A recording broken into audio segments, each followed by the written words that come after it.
Chapter 21, and Because of Winn Dixie. After I got Otis convinced to come, the rest of getting ready for the party was easy and fun. Me and Gloria decided to have the party at night when it would be cooler. And the afternoon before, we worked in Gloria's kitchen and made egg salad sandwiches. We cut them up in triangles and cut off the crust and put little toothpicks with frilly tops in them. When Dixie sat in the kitchen and looked at us the whole time, he kept on wagging his tail. "That dog thinks we're making these sandwiches for him," said Gloria Dump. When Dixie showed Gloria all his teeth. "These ain't for you," she told him. But when she thought I wasn't looking, she gave Winn Dixie an egg salad sandwich without the toothpick. We also made punch. We mixed together orange juice and grapefruit juice and soda in a big bowl. Gloria called it dump punch. She said she was the world famous for it, but I had never heard of it before. The last thing we did was decorate the yard all up. I strung pink and orange and yellow crepe paper in the trees to make it look fancy.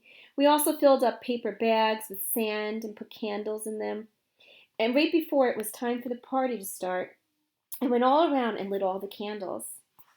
It turned Gloria's dump yard into a fairyland. Said Gloria Dump, looking around.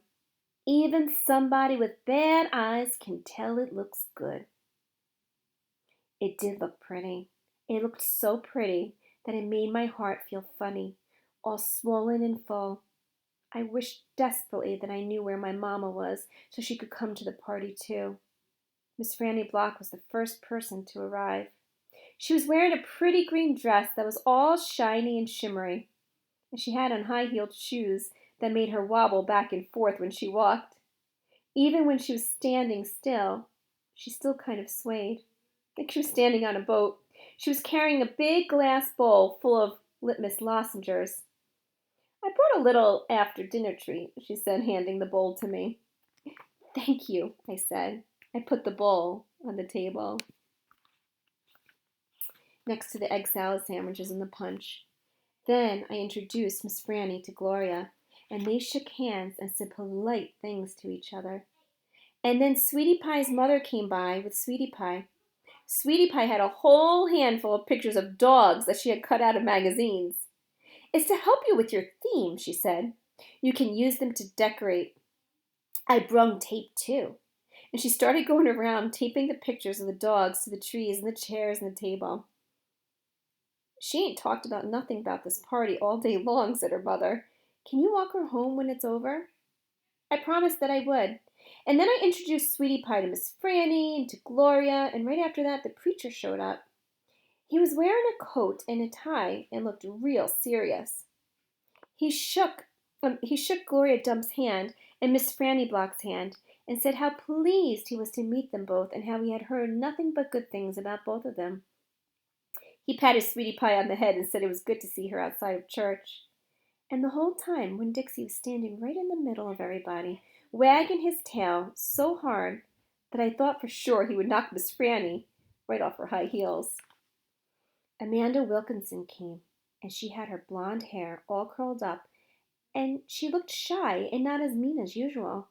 And I stood real close to her and introduced her to Gloria Dump.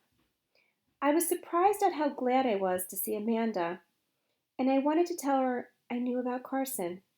I wanted to tell her I understood about losing people. But I didn't say anything. I was just extra nice.